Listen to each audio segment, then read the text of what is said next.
wabarakatuh. Alhamdulillahirabbil alamin. Allahumma shalli ala Muhammadin wa ala alihi wa ashabihi ajma'in. Qala Allah ta'ala fi kitabil karim, a'udzubillahi minasyaitonir rajim. Ihdinas siratal mustaqim, siratal ladzina an'amta 'alaihim ghairil maghdubi 'alaihim waladdallin. Amin. Bapak Ibu yang dicintai Allah, alhamdulillah bahwa pada malam hari ini Allah berikan kesempatan kita untuk tetap beribadah. Kita bisa bersujud kepada Allah, bahwa keindahan hidup yang paling indah adalah indahnya saat kita bisa bersujud kepada Allah Subhanahu wa taala. Tidak terasa waktu begitu cepat, 2024 ya. Jadi 1 tahun itu terasa seperti 1 bulan. 1 bulan terasa seperti hanya 1 pekan. 1 pekan terasa hanya seperti 3 hari. 3 hari seperti 1 hari. 1 hari tadi ini seakan-akan seperti 1 zaman lalu, jamaah sekalian. Betapa waktu sangat cepat. Ini disebutkan oleh Rasulullah dengan istilah taqarrubuz zaman, yaitu di mana waktu itu sudah sangat dekat ya. Cepat ya. Salah satu di antara min asyratis saah, yaitu tanda-tanda kita di akhir zaman. Kita akhir zaman karena nabinya juga di akhir ya.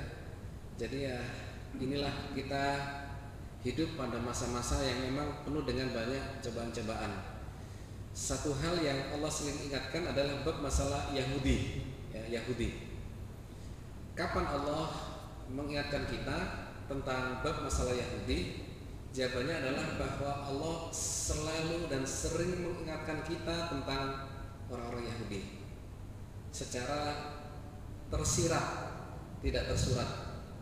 Di mana itu? Di dalam surat Al-Fatihah. Ihdinas siratal mustaqim, siratal ladzina an'amta 'alaihim ghairil maghdubi 'alaihim. Sahabat tanya, "Ya Rasulullah, siapa orang yang dimurkai itu?" Jawab Rasulullah, "Al-Yahud."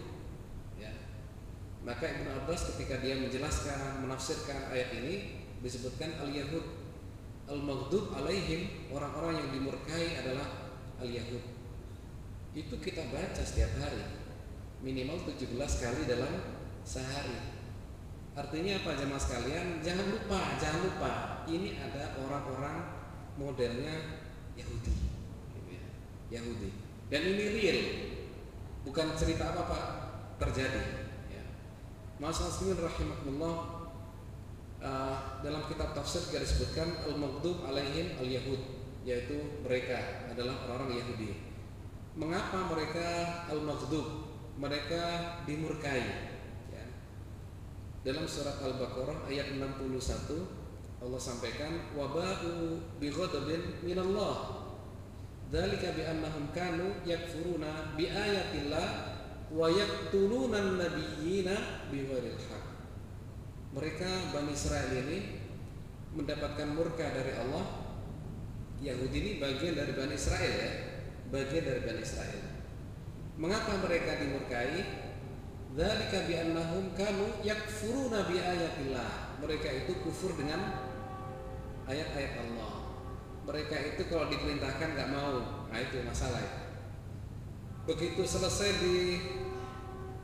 diselamatkan dari Fir'aun ya, di Laut Merah itu, ternyata tidak lama kemudian mereka mengambil anak sapi jadi sesembahan.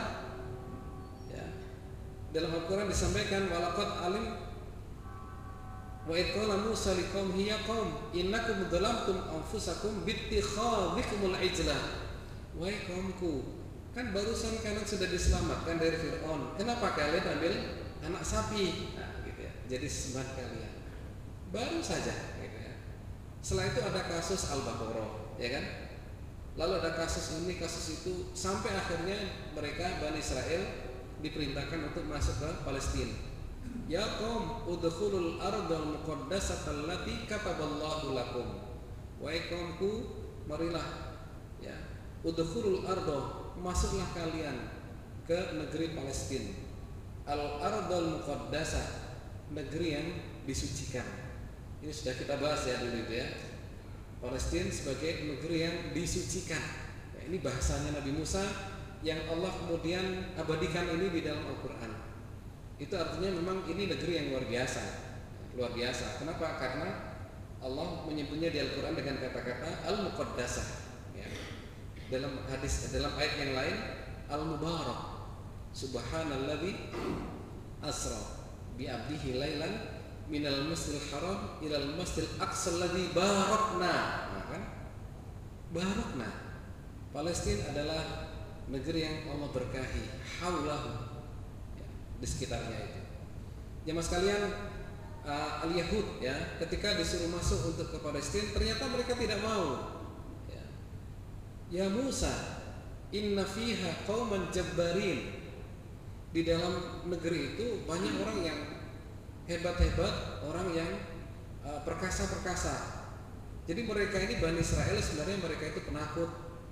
Ya, penakut mereka itu. Kelihatannya aja hebat gitu ya.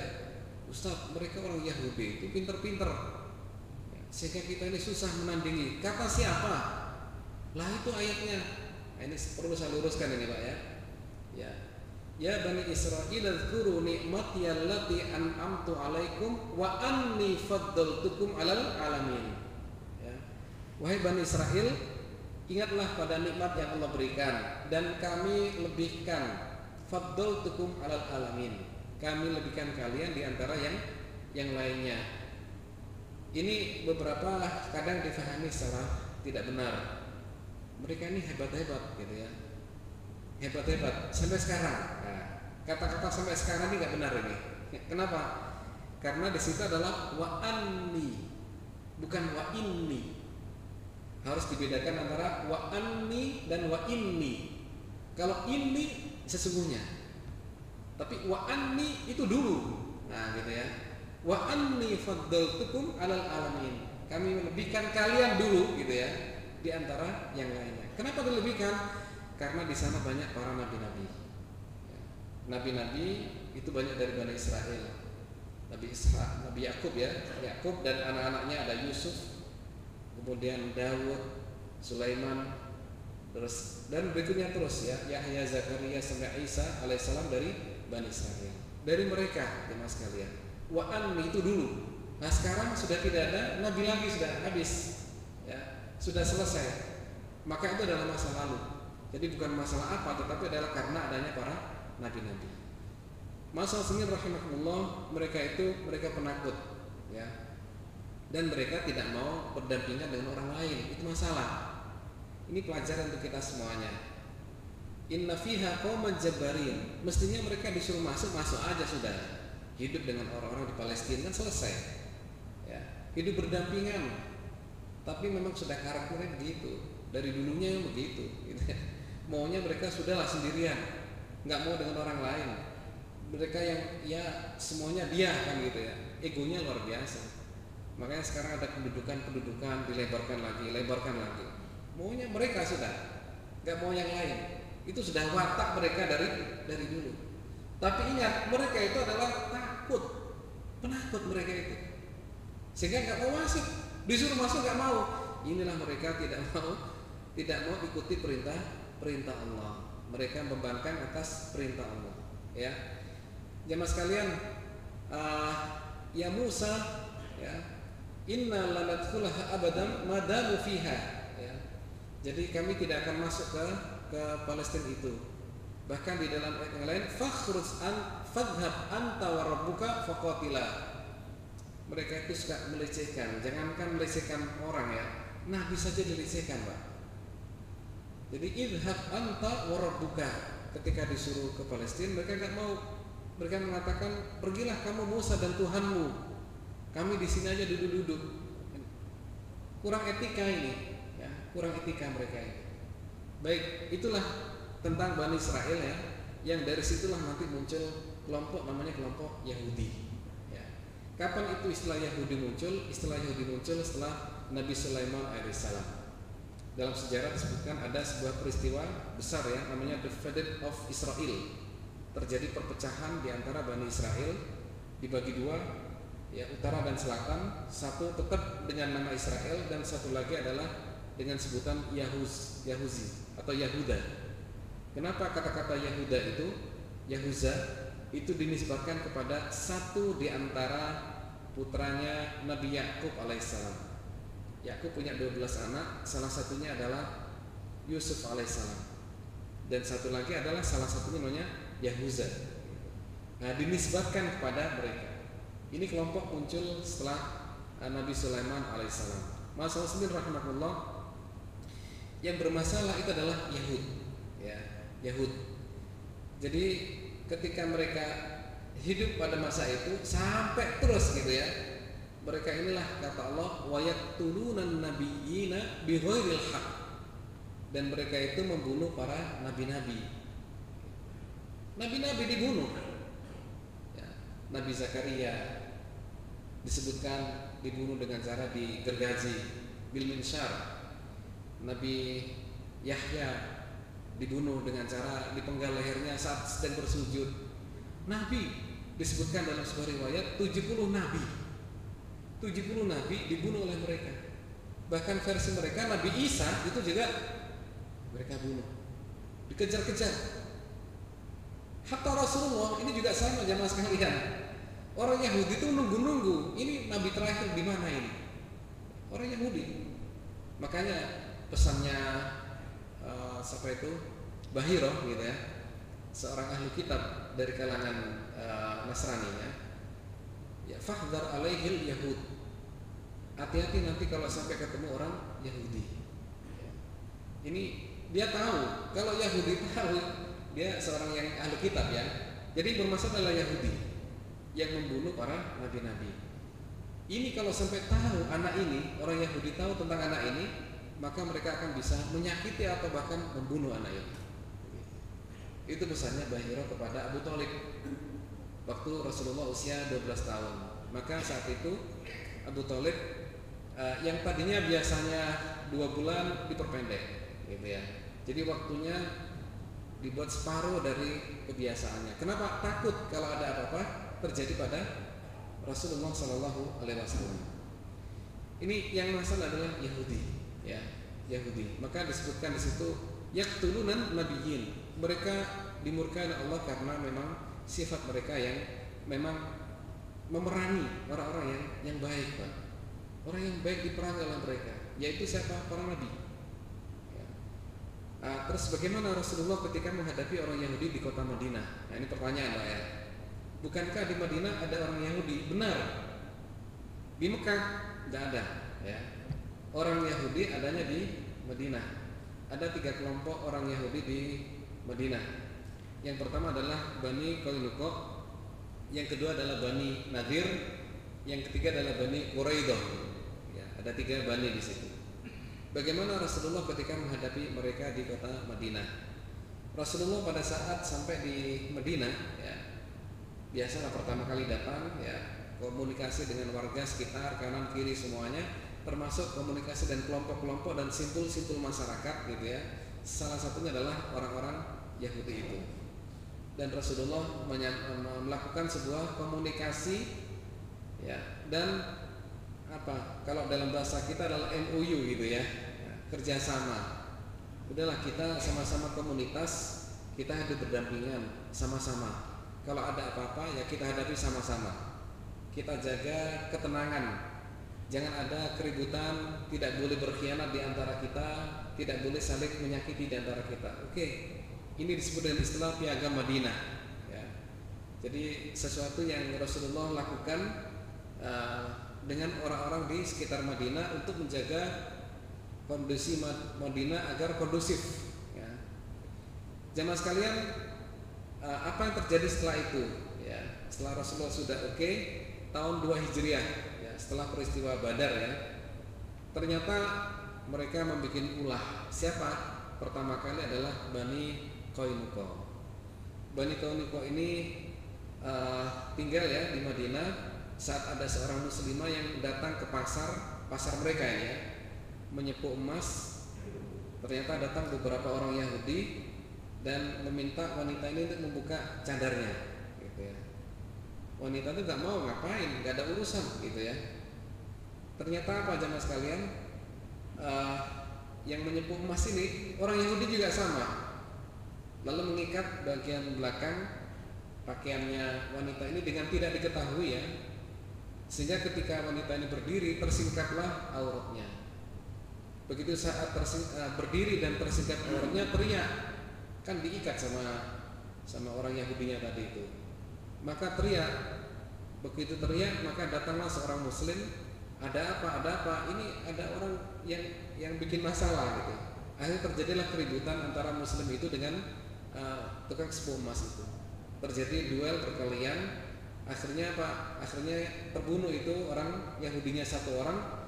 Begitu tahu terbunuh, mereka mengeroyok orang Muslim yang satu ini. Gitu.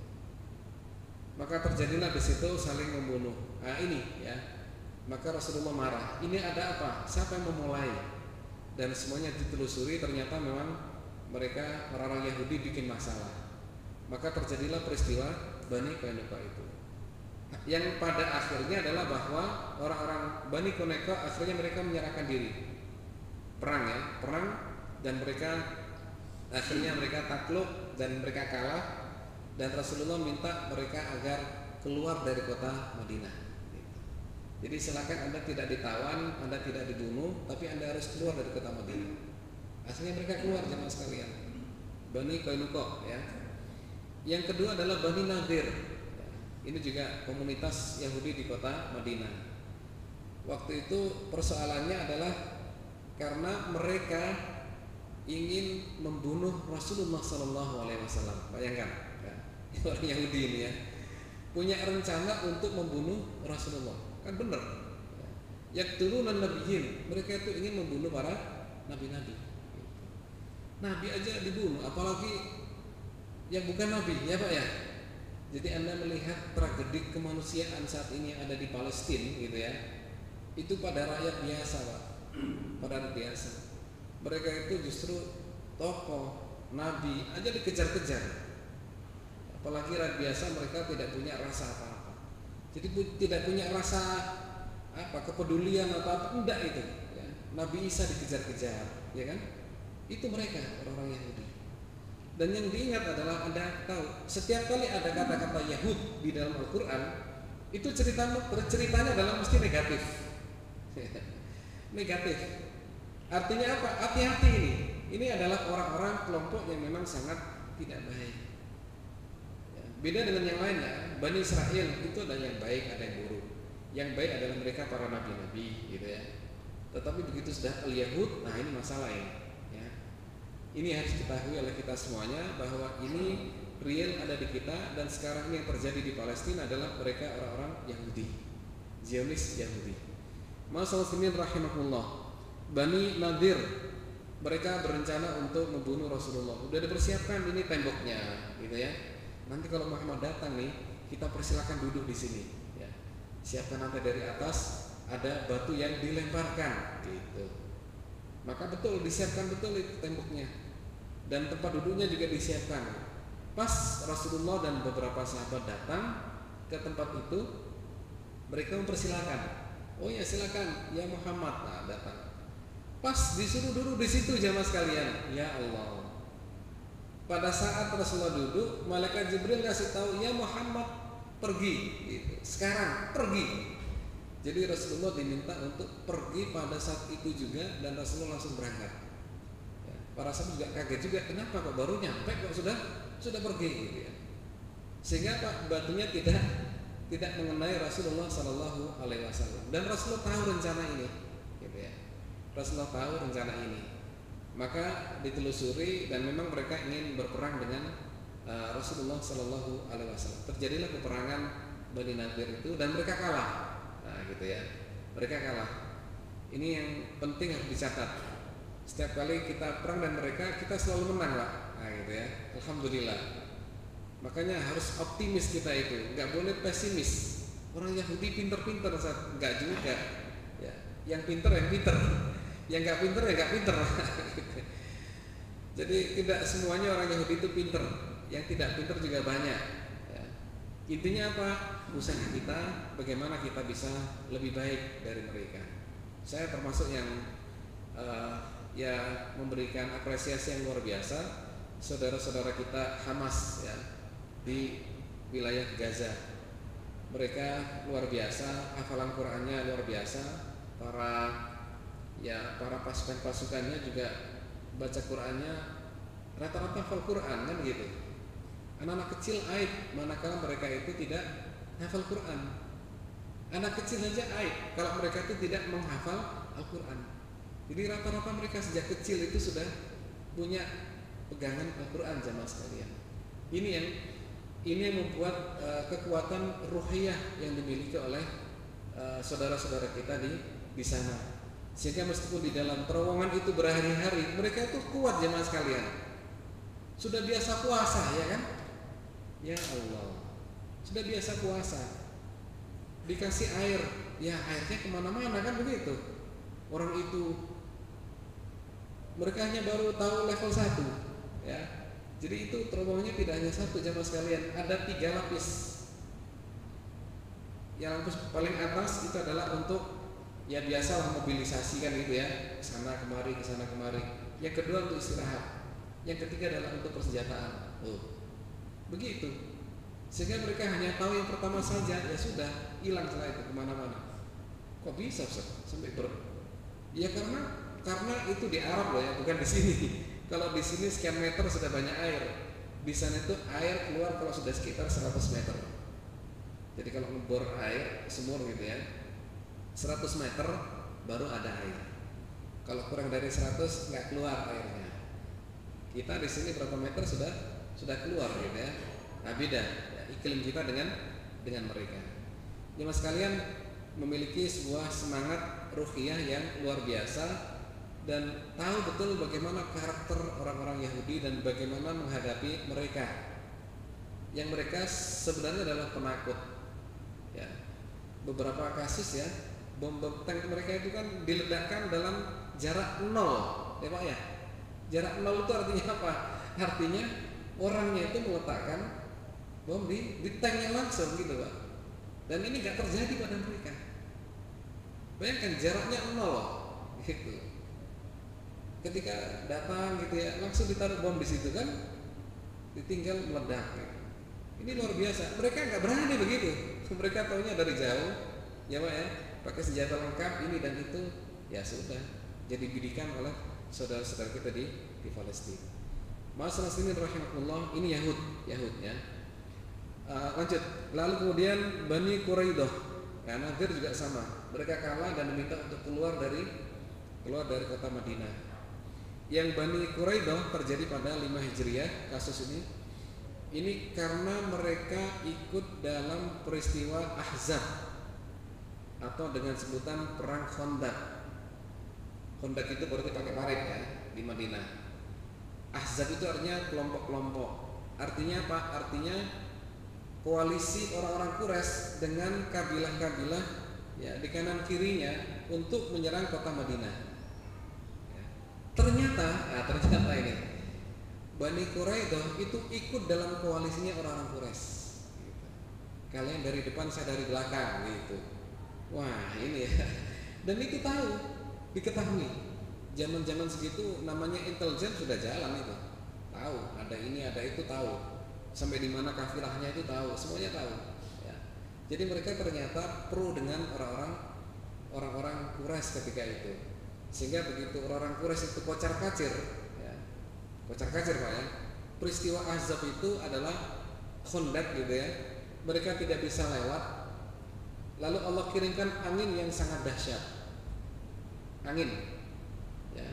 Angin itu mengenai tenda-tenda mereka, terbang sampai kuda-kuda mereka juga berlarian, untanya juga pada berlarian juga gitu ya. Apalagi orangnya gitu. Kalau untanya lari, kudanya lari, Pak. Orangnya juga pasti lari gitu. Sehingga habis itu Pak, mereka pasukan orang-orang Quraisy itu kocar-kacir dan kembali ke Mekah. Begitu selesai kembali ke Mekah, maka Allah menyuruh melalui Jibril untuk segera menuju ke Quraidah. Maka Rasulullah berangkat menuju ke Bani Quraidah menyelesaikan pembangkangan mereka, pengkhianatan mereka terhadap kaum muslimin. Jadi jamaah sekalian, akhirnya mereka kalah. Semenjak itulah maka tidak ada orang Yahudi di kota Madinah. Ya. Ada satu lagi Yahudi namanya Khaybar, agak jauh, kurang lebih 150 kilo dari kota Madinah. Nah, semenjak itu tidak ada lagi orang-orang Yahudi di kota Madinah sampai sekarang. Masa muslimin rahmatullah, itulah Rasulullah menghadapi orang-orang Yahudi. Kalau mereka baik, ya sudahlah, welcome kita, gak masalah. Ya, kita hidup berdampingan gak jadi soal, kan begitu Pak ya. Persoalannya adalah ketika mereka berbuat masalah, nah ini, ya, mereka harus siap untuk menanggung konsekuensi daripada permasalahan itu. Salah satu istri Nabi adalah dari orang-orang Yahudi, ya. Dari peristiwa Khaybar. Selesai perang Khaybar, maka kemudian satu di antara tokoh-tokoh itu, ya, istrinya, ya, itu adalah Sofiyah yang akhirnya masuk Islam dan dinikahi oleh Rasulullah Sallallahu Alaihi Wasallam. Jadi persoalannya adalah akhlak yang mereka miliki. Bagaimana mereka memiliki akhlak yang berkhianat kepada orang lain,